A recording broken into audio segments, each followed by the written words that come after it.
നമസ്കാരം. കേരള രാഷ്ട്രീയത്തിൽ അധികാര കൈമാറ്റത്തിന് പിന്നാലെ മുൻ മുഖ്യമന്ത്രി പിണറായി വിജയന്റെ സുരക്ഷയിലും വലിയ മാറ്റങ്ങൾ. മുഖ്യമന്ത്രിയായിരുന്നപ്പോൾ ഉണ്ടായിരുന്ന കനത്ത സുരക്ഷാ സംവിധാനങ്ങൾ പൂർണ്ണമായും ഒഴിവാക്കിക്കൊണ്ട് അദ്ദേഹത്തിന്റെ സുരക്ഷ Z+ൽ നിന്ന് Y കാറ്റഗറിയിലേക്ക് ചുരുങ്ങി. പ്രതിപക്ഷ നേതാവ്, മുൻ മുഖ്യമന്ത്രി എന്നീ പദവികൾ പരിഗണിച്ചാണ് പുതിയ സുരക്ഷാ ക്രമീകരണം. ഇനി മുതൽ അദ്ദേഹത്തിനോടൊപ്പം ഗൺമാൻമാർ ഉണ്ടാകില്ല. പകരം 2 പേഴ്സണൽ സെക്യൂരിറ്റി ഓഫീസർമാരെയാണ് അനുവദിച്ചിരിക്കുന്നത്. അകമ്പടി വാഹനങ്ങൾ പൂർണ്ണമായും ഒഴിവാക്കിയെങ്കിലും പൈലറ്റ് വാഹനം തുടരും.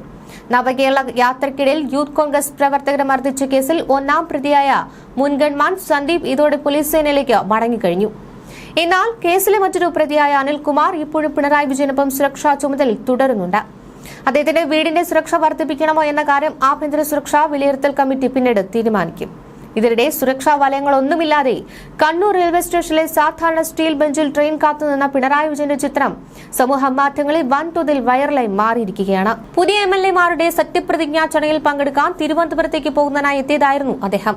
CPM കണ്ണൂർ ജില്ലാ സെക്രട്ടറി KK രാഗേഷും യാത്രാ ബാഗുമായി ഒരു യുവാവും മാത്രമാണ് അദ്ദേഹത്തിനൊപ്പം ഉണ്ടായിരുന്നത്. ഭരണമാറ്റത്തോടെ ഉണ്ടാകുന്ന ഈ ദൃശ്യത്തെ കാലത്തിന്റെ കാവ്യനീതിയെന്നും ജനാധിപത്യത്തിന്റെ കരുത്തെന്നുമാണ് BJP വക്താവ് റെജി ലൂക്കോസ് വിശേഷിപ്പിച്ചത്. മുൻപ് മുഖ്യമന്ത്രിയായിരുന്നപ്പോൾ പ്രത്യേക VIP കസേരകളും വൻ പോലീസ് സന്നാഹവും ഒരുക്കിയിരുന്ന സ്ഥാനത്താണ് ഈ മാറ്റമെന്ന് സോഷ്യൽ മീഡിയ ചൂണ്ടിക്കാണിക്കുന്നു.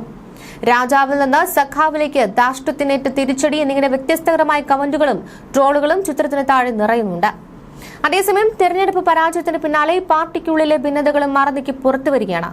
തിരുവനന്തപുരത്തെ ചടങ്ങുകൾക്ക് ശേഷം വിമാനമാർഗം കണ്ണൂരിൽ തിരികെ എത്തിയ പിണറായി വിജയനെ സ്വീകരിക്കാൻ EP Jayarajan, P Jayarajan, KK Shailaja തുടങ്ങിയ മുതിർന്ന നേതാക്കൾ ആരും എത്തിയിരുന്നില്ല. KK രാഗേഷും P ശശിയും മാത്രമാണ് അദ്ദേഹത്തെ സ്വീകരിക്കുവാനും യാത്രയക്കുവാനും ഉണ്ടായിരുന്നത്. പാർട്ടി കമ്മിറ്റികളിൽ കടുത്ത ആഭ്യന്തര വിമർശനം ഉയർന്നതിനിടെയാണ് ഈ നേതാക്കളുടെ വിട്ടുനിൽക്കലെന്നതും ശ്രദ്ധേയമാണ്. CPIM തൃക്കരിപ്പൂർ ഏരിയ കമ്മിറ്റി യോഗത്തിൽ കണ്ണൂർ ജില്ലാ കമ്മിറ്റിക്കെതിരെ അതിരൂക്ഷമായ വിമർശനവും ഉയർന്നു കഴിഞ്ഞു. നിലവിലെ കണ്ണൂർ ജില്ലാ കമ്മിറ്റി പിരിച്ചുവിട്ടില്ലെങ്കിൽ പാർട്ടിയുടെ അന്ത്യം കാണുമെന്നാണ് വിമർശനം. പയ്യന്നൂരിലെ സംഘടന വിഷയം തൃക്കരിപ്പൂരിലെ തോൽവിക്ക് പ്രധാന കാരണമായി എന്നാണ് ഏരിയ കമ്മിറ്റി യോഗത്തിലെ വിലയിരുത്തൽ. CPIM കണ്ണൂർ ജില്ലാ സെക്രട്ടറി KK രാഗേഷിനെതിരെയും യോഗത്തിൽ രൂക്ഷ വിമർശനം ഉയരുകയായിരുന്നു. KK രാഗേഷ് നേതാക്കളുടെ പെട്ടി തൂങ്ങി വന്ന അമോൽ ബേബിയാണെന്നാണ് യോഗത്തിലെ പരാമർശം. സംസ്ഥാന സെക്രട്ടറി MV ഗോവിന്ദൻ പങ്കെടുക്കുന്ന പരിപാടികൾ ബഹിഷ്കരിക്കുമെന്നും അംഗങ്ങൾ പറഞ്ഞു. P ജയരാജനും KK ശൈലജൻ നേതൃനിരയിലേക്ക് വരണമെന്ന ആവശ്യം ഉയർന്നു. P ജയരാജൻ പങ്കെടുത്ത ഏരിയ കമ്മിറ്റി യോഗത്തിലാണ് വിമർശനമുണ്ടായത്. കോഴിക്കോട് ജില്ലയിലെ ഏരിയ കമ്മിറ്റി യോഗങ്ങളിലും രൂക്ഷ വിമർശനമാണ് ഉയർന്നത്. തെലങ്കാന മുഖ്യമന്ത്രി രേവന്ത് റെഡ്ഡിക്കെതിരായ ഡാഷ് മോനെ രേവന്ത പ്രയോഗം തിരിച്ചടിയായെന്ന വിമർശനമാണ് ഉയർന്നത്. തെരഞ്ഞെടുപ്പ് സമയത്ത് ഇത്തരം ശൈലി ഒഴിവാക്കണമായിരുന്നുവെന്നും മുൻ മുഖ്യമന്ത്രി പിണറായി വിജയൻ പ്രതിപക്ഷ നേതാവായി തുടർന്നാൽ അടുത്ത തവണയും പാർട്ടി തിരിച്ചുവരില്ലെന്ന വിമർശനവുമുണ്ടായി. MV ഗോവിന്ദനെതിരെയും കടുത്ത വിമർശനമാണ് ഉയർന്നിരിക്കുന്നത്. തളിപ്പറമ്പിൽ PK ശ്യാമളയെ മത്സരിപ്പിച്ചതിനാലാണ് MV ഗോവിന്ദനെതിരെ വിമർശനമുണ്ടായത്.